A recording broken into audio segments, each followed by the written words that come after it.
to the Litigation Psychology Podcast, brought to you by Courtroom Sciences. Dr. Steve Wood joining me. First time I've seen his ugly mug, I think, since College World Series, is Dr. Bill Kanasky. Yeah, how you doing, Steve? Good, staying busy, as I know you are too. It's been a crazy summer. No downtime. Let's just make this clear. This episode is the 2003 college football kickoff special. 2003, huh? Yeah, or is it? Well, it's 2004. Well, I guess depends. It depends on how you. 2023. So, okay. Yeah. Should we start this over? I'll give you a pass. I'll give you a pass. Since how you told me when you first started, your brain's fried. So. Well, yeah, I got home at midnight. I was at the Tennessee Trucking Association yesterday, and that was in Chattanooga. Go home at midnight, up at 6. You know how that goes. Yeah. Sometimes I feel like sometimes I wish it was 2023, Steve. But no, 20 years later, here we go. And we're gonna give our college football playoff picks. At the end of this, we went to MGM Vegas and saw the current odds. I sent those to you. Yep. Two of my picks are no surprise. I think two other ones are going to be very surprising. So I'm anxious to hear your picks. We're going to save that to the end. Absolutely going to save that to the end. And what we're going to talk about today is a little operant conditioning. We just published 2 back-to-back papers on this topic on Law 360, and really good scientific stuff to share with you, both on how you can use operant conditioning to get your witnesses ready for testimony, but also how your adversary can use it to really mess with your witnesses. So I think it's going to be a very intriguing podcast. But can I just go right into my rant? Yeah, why not? Because you've got to go through this. So the big controversy and constant argument in the Kanasky household is over this dishwasher. Okay, so let me set this up. So my son's 22, my younger son's 15. I'm here, and my wife is just constantly, and she's going to overhear this, by the way, and probably jump in on this. My wife is constantly bitching and moaning at us about the dishwasher and people not putting their dishes in the dishwasher. Now, my sons are both pigs. We all realize this, and they just throw their dishes in the sink. Usually, don't even wash them off. Now, see, that is problem number one. If you're gonna put your dishes in the dishwasher, you had better wash them off. And I'm dying to hear how you deal with this with your kids. But then, no one's putting dishes in the dishwasher. Okay. Now here's the problem. Even when you put the dishes in the dishwasher, she does nothing but complain about how we put them in the dishwasher. Like we put them honey, I know you're right here and you can hear this whole thing. Can't win, Kim. Can't win. I can't win. So even when I load the dishwasher, then I get yelled at saying, yes, I do get yelled at. And she's yelling at me right now about this podcast. So I'm getting yelled at about the manner in which I'm filling the dishwasher, because apparently there's some system. Okay. And by the way, the bowls are the major pain in the ass here. Does the same controversy exist at your house? And what are your thoughts on a dishwasher? I mean, come on. We do have an issue. Like I said, my kids like to put everything in the sink as well. My wife is a stickler for spraying things off before they go into the dishwasher. So much to the point, sometimes if you don't know the dishwasher is dirty, you might think it's clean because plates and all that are clean before they actually go in there. Now, I haven't got yelled at yet for the way in which I put things in the dishwasher, but I can see that coming at some point. Well, again, it's the bowls, right? I think the plates, right? You got your big plates, okay, and you start stacking those up, and you got very, very nice slots for those, by the way, right? And then maybe you follow those by the smaller plates. It's how you deal with these bowls, and that's, I think, largely where the controversy lies. And then I get yelled at that I'm not stacking. Well, why don't you like my what? You just fix it, but then I hear about it. Right. Yeah. So I don't know, but I think you have a good point is by the time. Okay. So also I do agree, wash these, but by the time you wash these dishes off, they're like 80% clean. Yeah, exactly. Like, why don't you just wash them and then put them on the other side of the sink? Good thought. Good thought. Yeah, I don't know. I'm just saying, of all the problems to have, I guess these are good problems to have. But I'm Yeah, just it could be worse. taking a beating on the on the dishwasher loading. And quite frankly, honey, I'm tired of it. I'm just, you try to do a good thing, no good deed goes unpunished. And does it really matter how the bowls are stacked? I mean, I know it takes up space, but there's no like really good bowl slots. That's a problem. And it is 2023, not 2003. But whether it was 03 or 23, this has been a long-term problem, I think for many families, and no one wants to talk about it. Right. Yep. The dirty little secret. But I just want to let you know, I'm taking a beating over here on the loading of the dishwasher. So, well, I think it's a good segue from what we're talking about today with operant conditioning and punishment, right? well, It I'm should getting decrease punished. the behaviors. Yeah. I'm getting punished, but here's the problem. I'm getting punished, but I'm trying to do the right thing. But it just seems to never be good enough. And I'm speaking loudly because she's right here. She can hear me. And that just never seems to be good enough. And then she has to go back and then it's what? Oh, come on. This is. We need to do like a director's cut of this, or like a after this podcast, just the conversation that the two of you are about to have off air. Well, the problem is I'm right on this one. Because I don't think when it comes to these bowls, there's any rhyme or reason. And so then another thing I do, which is great, like the small bowls, rather than putting them on the bottom where they don't fit anywhere because of the shape and the slots are terrible, I end up I put them up on the top where the glasses and coffee cups should go, because then you just lay them down perfectly. And then I get yelled at for that. I do that actually too. So if it makes you feel better. Yeah, there's nothing wrong with that. Oh, God. Okay. So speaking of operant conditioning, so Steve, we published these two papers back to back. And why don't you kind of walk our audience through the outline of these papers? And first of all, why don't you just define operant conditioning? Most people confuse it with classical conditioning. Yeah. It's not even remotely close. But go a little BF Skinner on us. Yeah. So essentially what operant conditioning is, where there's an association created between a specific behavior and then whether or not that behavior is punished or reinforced. And then that association essentially creates in the mind of the individual, whether they should or shouldn't do that behavior. And I think you're talking BF Skinner, that goes back, strangely enough, you didn't even know this. When I was in graduate school, I actually ran a rat lab. So did I. Did I. With the Skinner box, right? So to go back, just to kind of give you an idea of what it was in that situation, is you had rats in a box, you had a little lever that they had to press, and when they pressed the lever, they received food. So what ended up happening, if thinking it from a operant conditioning standpoint, once they pressed the lever and received the food, that was their reinforcement, and they realized, okay, I need to press the lever in order to receive this food.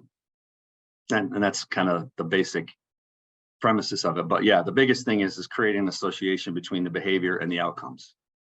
Yeah, and there's a big timing impact. Yeah, we'll talk about that. So, and we didn't really go into that much in the paper because I think we were focused more on just kind of like the initial, essentially reinforcing each time. But yeah, there's what was referred to as fixed interval, where you get a reinforcement after a certain amount of time, say 5 minutes. Then you have variable interval, where that might be 2 minutes, 7 minutes, 9 minutes, you get your reinforcement. And then what you have is a fixed ratio, where after 5 presses of the lever, they get reinforcement. And then you get variable ratio, where it could be 2 presses, 7 presses, 9 presses. There's no rhyme or reason. And each one obviously has different effects as far as how the person behaves, because if there's a fixed amount of time, they'll essentially wait till that fixed amount of time is almost over, then you'll start seeing the behaviors. But when it's the variable, they're not sure when it's going to be, so you see kind of a fluctuation in actually the responses. Yeah. And so this, there's a lot of science here, a lot of, I think, proven science. I mean, no one argues with, behaviorism, and these reinforcement patterns. So let's start with the witnesses, and let's be clear: our witnesses are not rats, okay? Yeah. But the rat brain and the human brain are strikingly similar, but no one knows that, and that's why they have rat labs all over the place, because the brain is actually very similar. Let's talk about how can attorneys, and we do this when we consult on witness training and witness preparation. But sometimes attorneys are not able to use us for various reasons, different podcast. But let's talk about the various ways that attorneys can use operant conditioning to influence their witnesses' performance. And I want to back up too, as far as when we're talking about it, to talk about kind of the concepts of reinforcement and punishment. So before we even really dive into how it can be used, there's positive reinforcement and negative reinforcement. And the goal of reinforcement either way is to increase the likelihood of the behavior, which obviously makes, the positive reinforcement is, as I said earlier, you do a behavior and then you get a reward. That's positive reinforcement. And then negative reinforcement, which always sounds weird and people mix it up with punishment, is really where you engage in a behavior to remove an aversive stimulus, a negative stimulus, and then that's supposed to increase the behavior. And I think one of the best examples to think about is when you set an alarm clock, right? The alarm clock goes off, that alarm, the loud noise, the constant beeping makes you get up in order to eliminate that beeping and that loud noise. To get rid of that aversive stimulus, but then the goal is to increase the likelihood of you getting up at a certain time. So that's really, positive and negative reinforcement. And then you have, on the other end, you have punishment, where you either, give a negative stimulus, for example, a speeding ticket, right? When you engage, or you getting punished for not putting in your dishes correctly, right? You get an aversive stimulus, that's your wife yelling at you. And the goal of that obviously is to decrease the likelihood of you putting the bowls in wrong. And then you also have the negative version as well, where you take away a positive stimulus. So after this, your punishment is going to be the fact that, you're in the doghouse. So you're gonna lose privileges for your discussion earlier about bowls. So you can either get negative thing, or you can lose, desired concept, or you can lose desired, desired things. Yeah. And it's very powerful. I mean, these are very, very, very powerful principles, and really one of the core aspects of our witness training program. I mean, this stuff works, but if you don't really know what you're doing, you can screw it up, or you can have an imbalance. So let's talk about witness preparation. What are some of the things that attorneys can do to, again, they want to increase positive, behaviors? What can attorneys do in witness preparation to get the witness? Because so many attorneys, particularly after I give a speech or after they listen to a podcast, they'll call me, or they'll text me, or they'll come up to me after I get off stage and say, I told my witness all the things they need to do, and then they got into deposition and it all went out the window. It's like, because you didn't use operant conditioning, appropriately. So you want to get into a little bit of that? Yeah, sure. So from that perspective, attorneys, when they're going through and preparing witnesses for deposition, you can use the positive reinforcement of, when witnesses are doing good things, when they're giving good answers, to essentially encourage those and reward them either through praise or through other means, in order to essentially reward them for giving a good response, or reward them for giving a good behavior, by sitting a certain way, or answering a certain way, or using a certain tone and all that. So essentially it's praising them for doing that, which then obviously makes them feel better, which makes them increase the likelihood of doing that good behavior. Now this does not happen enough. This is where I see the major problem here is that the attorneys are they're not so praise is the primary tool here. That's the positive reinforcer, is to tell the witness, hey, you're doing a great job. Okay.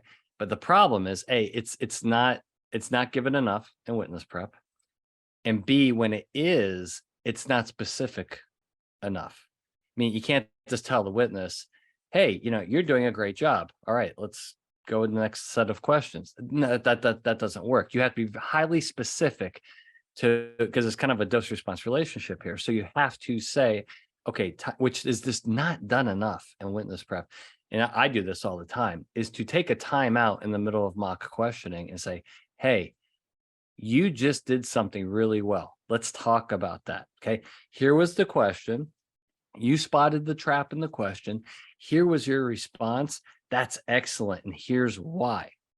I give them very, very specific praise versus, hey, great, hey, great job. And that could be, again, you can praise, how good they're listening, right? How they picked up on a trap or a tricky word in a question. You can reinforce with praise the fact that they took the time to think and didn't rush their answer. You can specifically praise the actual response they gave. There's all kinds of things that you can do. Like you said, you can also, which I think is another thing, is praise how well they're doing non-verbally, as far as their posture, their body language, their tone, their level of professionalism. I think a lot of that is missed with the attorney feedback. I think sometimes what I see is the attorney hears good answers or sees good things and then simply says, hey, great work. And then they advance, where I think they could take a little bit more time to specifically praise the actual specifics of what's going on. And that would optimally reinforce those behaviors and increase them, correct? Yeah, no, I agree with that because, one of the things, not to get overly sciencey about talking about operant conditioning, but one of the ideas is that essentially you're trying to create, increase behaviors on essentially a novel behavior.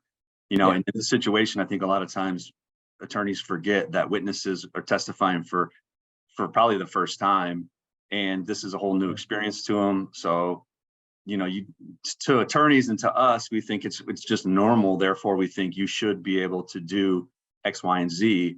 But the truth of the matter is, these witnesses don't know that that's what they need to do. So you need to reinforce, each time, and each time that they give something, you should give praise for X, then Y, then Z. Not like to your point is after it's over. They need to know what is it specifically that they're doing well to encourage them. So they identify, okay, this was good. This posture was good. This response was good. This listening was good. So then they can understand, okay, these are the different things I'm doing well versus a collective, to your point, holistic. Hey, you're just doing great. And it's like, okay, what did I do well? Everything or some things? So I think that's a good point. Another important part here is, as part of that praise, which I think is key, is telling the witness why that particular response behavior is the right thing, right? And so, for example, I got a ton of witnesses that you and I train witnesses to give concise, on target, precise answers, right? Not to volunteer information, not to get in the teaching mode, not to get get their yapper going, right? And start talking. And to say, hey, your clean, precise, on target answer, that was a great answer. And here is why that's a great answer, right? And educate them on not just, hey, this is really, really good. Keep up that behavior, right? But here's why that's good. Because I know that you've been through this before, is a lot of witnesses get the praise, but they feel like their answer wasn't long enough because in society and at work and at home, they're accustomed to these longer answers. And so they hear the praise, but they don't understand why. Yeah. It's right, because they're confused. Like, don't I need to say more?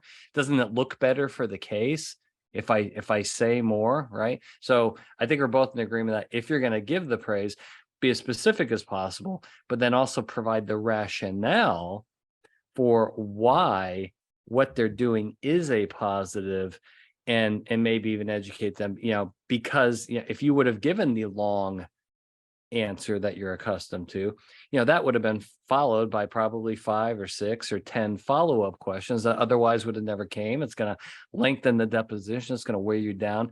And so that also educate them on why the behavior is positive and not just simply reinforcing the behavior and moving on. I agree.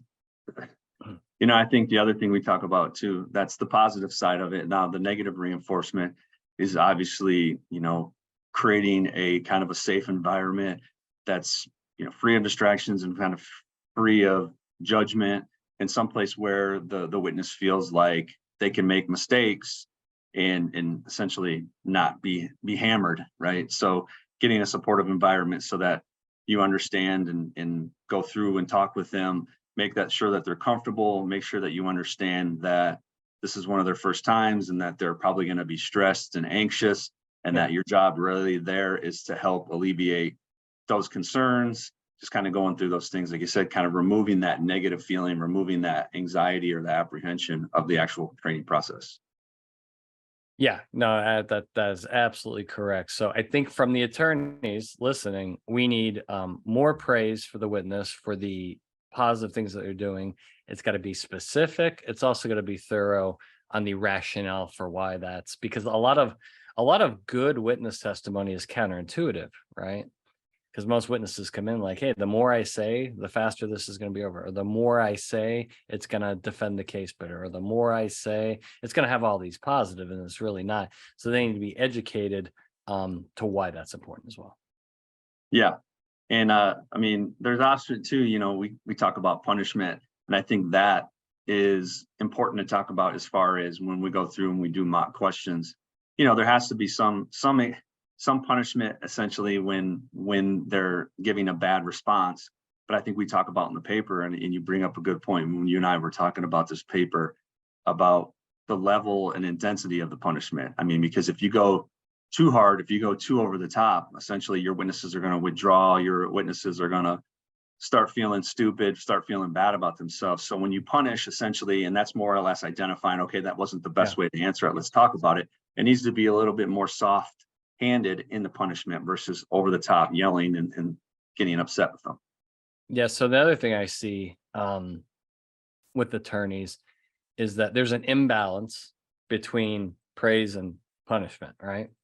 And so that's the long-term effects of that. You can, beating your witness down is not going to be a good thing. It could kill their confidence, right? And so what I see attorneys doing is they see the positive things, and either it's minimal positive reinforcement and praise, right? Or there's none. They just let it go. And then the only feedback the witness gets is when they screw something up. Right. And so that, I think that can be a real confidence killer. I don't see the balance there that needs to be. So I know when I'm training a witness, I often take a time out and say, hey, stop. Let's talk about those last couple of answers and why they were so damn good. Right. And talk not just the negative, but then, yeah. So when bad things happen in your prep, it is important to punish, and you do that through constructive criticism, right? And not to beat the witness down, but there's a way to give. That's called constructive criticism for a reason, but it has to be criticism. You can't sugarcoat this stuff, and you have to address the weaknesses, whether they're answering questions too quickly, they're getting off track with their answers, if they're becoming too argumentative and defensive, if they start pivoting, right? You got to put the kibosh on that immediately. But I think the point here to the punishment is it's got to be constructive. Okay. But also, and I want you to talk about this, the timing of it. Okay. This is why. So when I get to a witness training that I've never, worked with the attorney before. Many of times they say, okay, when we get to the mock questioning part, they say, all right, let's go for about an hour. We'll take a break and then we'll give the witness feedback. And I'm like, no, that's not what we're doing. Because if a witness makes a mistake at minute 12, me telling them about that mistake and providing the punishment or positive reinforcement at the hour break, it's not going to have quite the same impact, is it, Steve? No, and I think that that's another key point too that people need to understand about it is that in order to create that association, as I was talking about before, between the behavior and the outcome, like you said, you need to immediately do it, because if there's a huge gap, then they don't create the association between what that behavior was and what that actual outcome was. So I think that's a great point that you bring up, is that it's got to be immediate. There can't be a huge gap, or that association gets really weak. Yeah. So many attorneys erroneously feel that, well, I don't want to keep interrupting the process. So we're going to talk about kind of shaping here and how this all works together. We're kind of isolating these variables. So when we talk about shaping next, but a lot of the attorneys are like, well, I don't want to keep stopping because I want a smooth process with the prep. And if I keep stopping, it's very disruptive. My counter argument to that is, but if you're not providing the reinforcement in a timely manner, it's not going to be effective. And so what I see happening is early on in the process, so our system, the way we do it is I address mistakes immediately. I don't care if we're on question 3, stop, timeout. The witness is like, what? And I'm like, you're not even like, you're going way too fast. Like, you're not even, there's a quarter of a second between the end of the question and your answer. That tells me you're not thinking. We just talked about the importance of 2, 3, 4, maybe even 5 seconds before you open your mouth to maximize your cognition, which is going to maximize your accuracy and decrease your error rate. Remember, we just talked about this a couple hours ago. Now, let's jump back in and then, and then proceed. Now, as time goes by, what you're going to see is improvement typically, right? Yep. An increase of those behaviors because you provided the punishment or the positive reinforcement immediately after the mistake or something good that happened, which is really, really important. Now, the other thing I try to do is, as we're going through the mock questioning, I think self-correction is something very important for witnesses because they're on an island, when they're being deposed or they're on the stand. And if they find themselves, so say we're 2 hours into the mock questioning, I may see a mistake or hear a mistake. I may let it go for 30 seconds or a minute. And I'm telling myself, okay, they've been through some punishment. They've been through some positive reinforcement. Let's see if they can self-correct and get back on track, right? And oftentimes what you see is a witness will speed up or a witness gives an answer that's too long. And they kind of like, they detect it, right? Yeah, And I they love when they do that. yeah, they love it. And then they can get themselves back. And then I stop and say, aha, right? Okay, let's talk about the last 2 minutes. You gave an answer that was too long, but then your next 3 answers, you you figured it out. And so there's more of a, you can provide that type of feedback and reinforcement, not just on the question level, but on more of a series of questions level once you advance later on into the prep. Yeah, I think you had a ton of good stuff in that I wanted to talk about. You'd mentioned about shaping. I think that's another important thing, right? When you talk that's about the overall goal. I mean, that's the overall goal, right? Yeah, and you talk about how you do it in succession versus how you jump in each time, but then eventually you don't need to, because the idea of shaping is you reinforce each time as they get closer and closer and closer to the specific behavior. So you don't just wait until they give the good answer way down. You got to get them there to, okay, this was good here, this was good here, this was good here, and that you're doing it in succession, and that the end goal really is to give good, effective, concise testimony. But you can't just assume that they're going to do that right away. It has to be baby steps, along the way. It's the way I look at it when I coach baseball and stuff too, right? When you're taking ground balls, the first step, getting your feet in position correctly, then making sure your glove's in the right spot, then making sure your body's in the right spot. Then we start taking ground balls. It's not just, hey, let me just hit ground balls to you and expect you to be in the perfect position. You have to do it stepwise in order to get to where the final goal of being able to, in that situation in baseball, field a ground ball, in this situation, give good testimony. Yeah, because in the end, you want skill development with these witnesses, because again, when they're being deposed or they're on the stand at trial, they're on their own, right? The coach can't call timeout and give him positive reinforcement or criticism. So I think the ultimate goal is the shaping of behavior combined with the witness's ability to self-monitor their progress and to get back on track themselves. So I know when you were coaching baseball, talk about this, because I think that this is a really, really good analogy. So you can all when you were coaching and say your son's pitching and you see him start to lose a little bit of control or he gets frustrated. I mean, you can only go out to the mound so many times, right? There's got to be a point where, you've trained him. So when he walks a batter, or he walks two batters, or the batter's hit by a pitch, right? You can maybe yell out a couple things as the coach, but at some point, your son, right, or any pitcher on the team, they're going to have to reel it in by themselves. And that's not easy. That's where the training I'm sure during your practice sessions is so important. So when they find themselves in that situation and you're the coach on the bench, right? You can't hold their hand in the middle of the third inning per se, right? That those self-correction skills for them to recognize the problems on their own and fix them in the moment is really the key here, right? In any performance, whether it's being deposed or being the pitcher in a baseball game, or the basketball player that misses 3 shots in a row. I mean, they're gonna have to figure it out on their own. And I think though in that situation, I mean, you get them to a point where you get them to understand and to where they'll fix the problems on their own.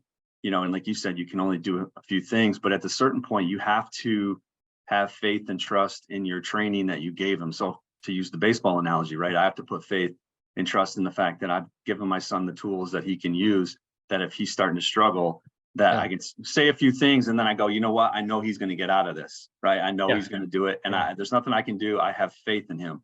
And I think the point being with witnesses is attorneys need to understand too, is if their witnesses are faltering a little bit, on a break, you just kind of remind them, hey, remember these couple things that we talked about, and then you put faith in them to go back in there to do a good job. But I think what happens too often sometimes is, attorneys or even coaches will get pissed off and be like, dude, what is the problem here?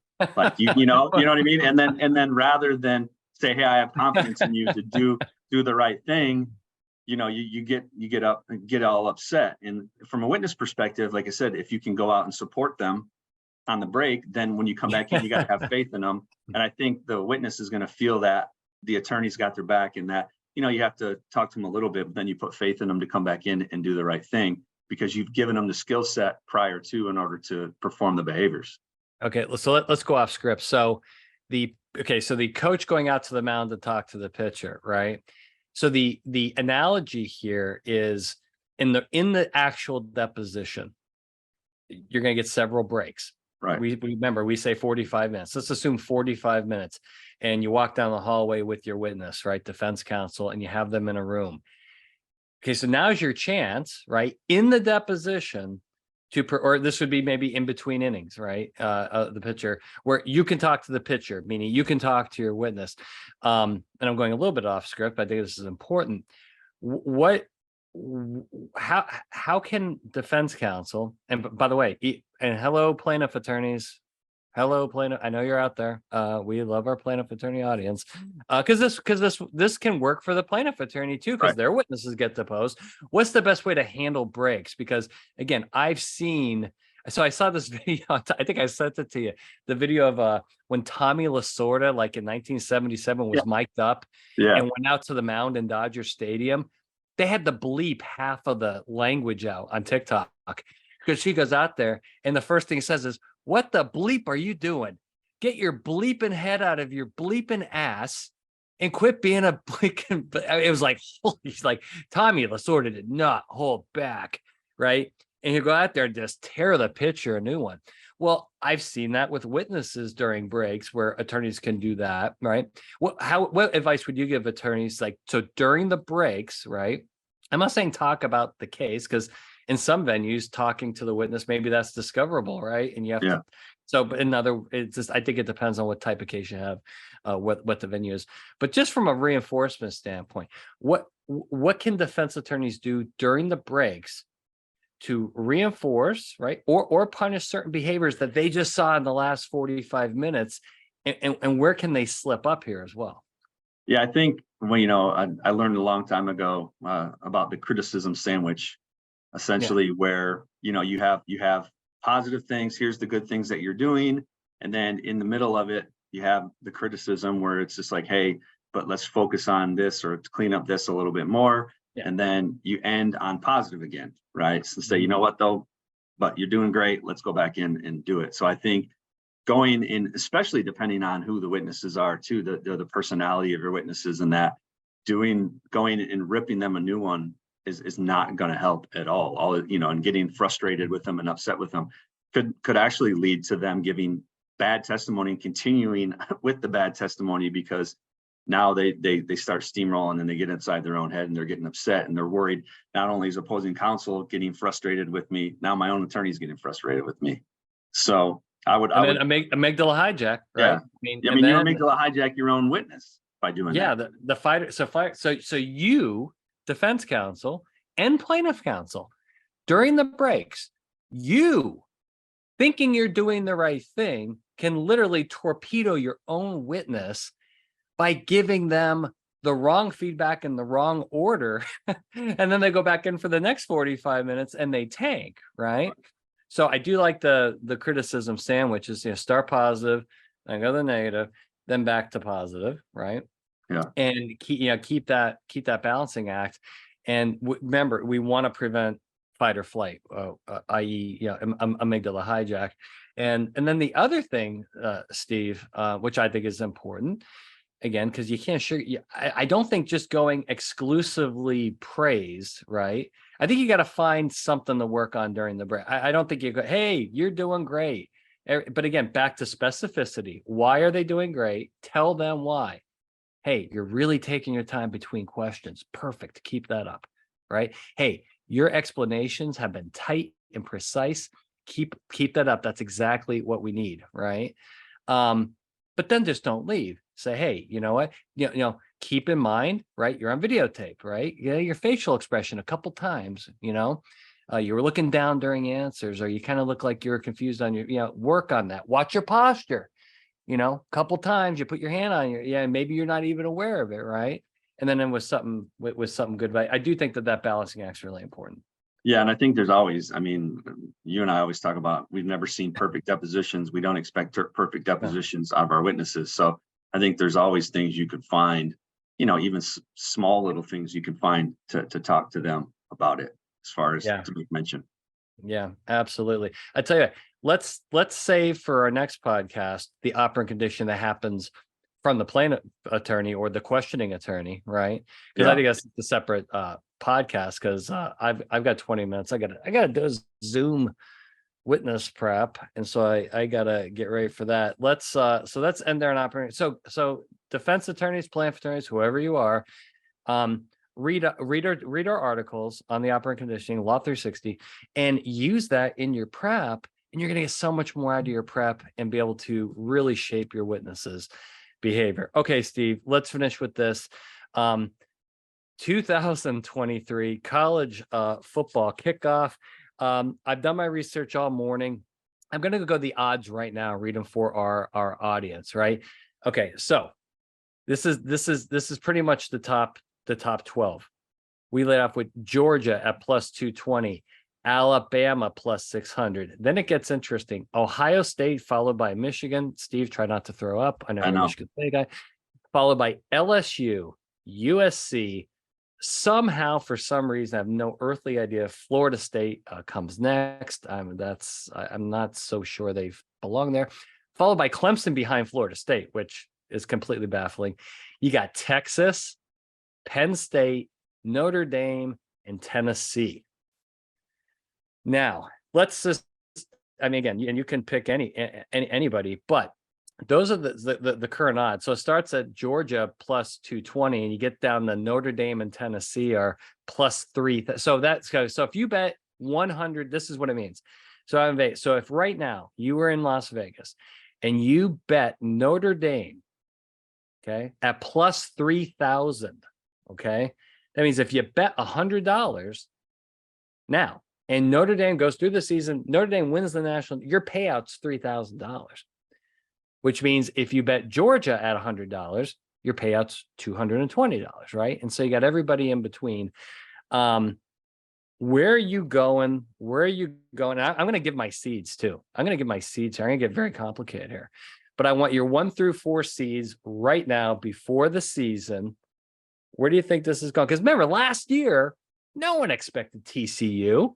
Right. I wonder what the odds were on TCU preseason. Jeez, somebody cashed out just to make them get. Sure, you could just bet to get to the game. And obviously, they got slaughtered in the championship. But if they were won, I was going to say, would have been a some of our huge colleagues weren't happy with the performance that TCU. Yeah, poor Lori. Sorry, yeah. Lori Kinder.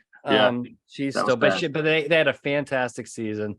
Who is your number 1 seed for the college football playoff? And this is our preseason picks. Yeah, no, and I hate to sound like the bandwagon because I'm gonna give kind of non-sexy picks, except for one of them I think's a little bit. But I mean, I think you got to go Georgia, number 1. Well, I mean, it's hard to argue with. I don't have Georgia number 1. I'm going to share with you why. But let me say something about Georgia. They've got a cupcake schedule. Their schedule is I mean, like, you just look at their schedule, they're like 9-0 automatically. It's a very, very favorable schedule, huge momentum, right? But a lot of off-season and off-field problems for the Georgia Bulldogs. So I'll get into that when I get into my picks. All right, so you got Georgia number 1. Who's your number 2 seed? I got Alabama. And I could see Alabama potentially winning because, as much as I don't like Nick Saban for the way he left Michigan State, you got to give it to him. And I don't think he is going to allow his team to have quite the same season as they did last year. So I could see a very angry, very chip on their shoulder Alabama team. Yeah. An angry Nick Saban is a very bad thing for the rest of college football. Exactly. I concur. Who is your 3 seed? My 3 seed, Ohio State. I know we had talked. Oh, come on. Yeah. Jeez. Oh, this is terrible. They have. Okay, I'm dying to hear the rationale for this. Well, Ohio State's loaded. Although they did lose their quarterback, but they still got, one of the best wide receivers, if not the best wide receiver in the country, in Marvin Harrison Jr. So I think that they're going to be, and to go back to your point, as far as the cake schedule, the Big Ten is not loaded this year. You got Michigan, and I've been hearing a lot of good things about Penn State in that, but I don't think you've got Big Ten. You got Big Ten bias going on. I tell you, Penn State does not have a quarterback. Penn State. My whole family went to Penn State. Doug Marcello went to Penn State. He's been on the podcast a couple of times, trucking attorney in Philadelphia. And the Penn State people, every year you would think, hey, this is it. This is the year. And then they go 8-4. So they always lose games they shouldn't. And their quarterback always stinks. So, I'm not sold, I'm not sold on them. So who knows? Okay. What's your number 4 seed? Number 4, I'm going to stay actually in the SEC and go LSU. Because I have a feeling, LSU's got to play Alabama, right? They're probably going to lose. Did you take too much? Did you take too much medication this morning or something? What is wrong with you? Now Mark Perkins is going to be jumping on my email. He's going to be all over LinkedIn. Yeah, exactly. Down in Shreveport, you could think, because LSU, Brian Kelly, you're going with That's them? right. I'm going with them. Hey, I had to go off script a little bit. So I'm going to go LSU. You got basically 1 loss to Alabama, then you'll have 1 loss Michigan to Ohio State, hopefully. And the fact is that Michigan will lose badly to Ohio State, and LSU will lose in a close game to Alabama. So you'll have 2 1-loss teams, and then LSU will sneak in over Michigan. Although I will say, I apologize to all the Michigan fans out there, but I don't really. Yeah, I love don't lie to them. the tears of Michigan fans are great to me. So as much as I would love for them to get into the playoffs and then lose like they did, I'm going to say they're not going to make it. Wow. That's very, very interesting. Now, by the way, LSU, Florida State, September 3rd, 8 o'clock Eastern time, right here in Orlando, opening game. So that's a huge game. That will be huge. But LSU's got great athletes, and they have an incredible home field advantage in Baton Rouge. So we will see. We will see. That's pretty impressive. Top four. Okay, here's where I'm going. Number 1 seed, Alabama. Again, the pissed off Saban effect here. It's going to be bad. It's going to be death and destruction from game 1. Can you imagine because training camp started this week? Yeah, I can't imagine. Can you imagine that? Oh, I kind of feel bad for those players. Oh, it's just brutal, absolutely brutal. And I just think they're running the table. I just think they're, because he was so upset. Did you remember Saban was like on the pregame for the national championship stuff? And I could see smoke. I could see smoke coming out of his ears. Yeah, not a happy camper. No. And I just don't see back-to-back seasons like that. No, I don't either. I think they're number 1. My number 2 seed, and this is where I'm going to get a little sneaky. I'm going to go with the Clemson Tigers. Couple bad seasons in a row. No one's talking about them. They're off the radar, right? No one wants to talk about ACC. I think Clemson sneaks in there with a favorable schedule. Okay, they got a high preseason ranking, and I think the committee's biased towards Clemson, like they are some of these other teams. I think Clemson sneaks in there at number 2. What are your thoughts on that? That's interesting, but you know the ACC better than I do, so I know you track the ACC more. So it's interesting. So we'll see how it plays out. Okay, number 3, Georgia. I think Georgia has a late season stumble. I really, really do. I think that their off-season problems will catch up with them. I think there's been a lot of distractions. I do think they're going to roll early. I think they're going to have a stumble, but it's not going to be a bad enough stumble to keep them out of the playoff. And so I do have Georgia in there, but I have them at number 3 because have you read the articles off season on Georgia? Have you found a positive one? No, I haven't read a bunch of it, but I see it all the time. I keep consistently seeing problems. Yep. And then number 4, this is my crazy one, because here's the thing. I'm going to call it the TCU effect.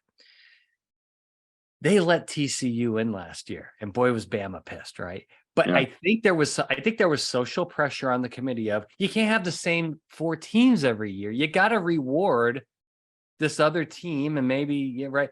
And so they let TCU in, and hey, they beat Ohio State. I think that was very exciting. I think it did bring excitement to see, a new guy in the 4. And I also think that there's going to be some pressure because they didn't let the Pac-10 this year.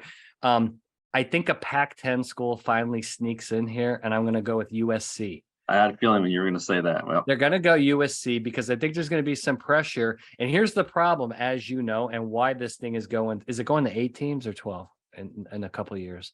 It's definitely it's expanding. Because here's the thing, you're going to have all these 1-loss teams. Yeah. Right. And you can't just defer to the SEC every time. Now, so I think USC gets in. Now, notice in my top 4, what's missing? No Big Ten teams.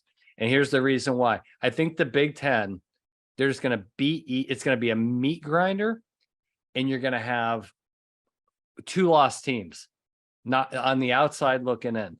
And I think Ohio State loses twice. I think Michigan loses twice. I think Penn State loses twice, and they all just beat each other up, and they go in front of the committee, and you're going to have a 1-loss, if not an undefeated USC team. You're going to have a 1-loss, probably undefeated Clemson. You're gonna take a 2-loss Michigan team over a 1-loss Clemson? Not happening, Steve. Right? Fair enough. I can agree with that. Okay. Now, who's not on my list, would be the North Carolina Tar Heels or the Michigan State Spartans. This is not this is not our basketball picks. These are our football picks. It's going to be a brutal year for Michigan State football. I hope it's going to be better than it was last year, but we shall see. We shall see. Okay, those are the picks, and I'm sure there'll be some comments on that, and we'll update our picks throughout the season. But yeah, good podcast. Remember, operant conditioning, guys. We'll come back and we'll do part 2 of operant conditioning, because there's a lot of operant conditioning going on during the deposition by the questioner, whether it be plaintiff attorney or a defense attorney, right? Depends on who's asking the questions. But we will go over that next time. But we do have a paper on that on Law 360. Steve, always a pleasure. Take us away. All right. Thanks, everybody, for joining us. As always, go to courtroomsciences.com, find all of our papers and the podcasts and blogs and all that type of stuff. Appreciate everybody listening. This has been another edition of the Litigation Psychology Podcast, brought to you by Courtroom Sciences.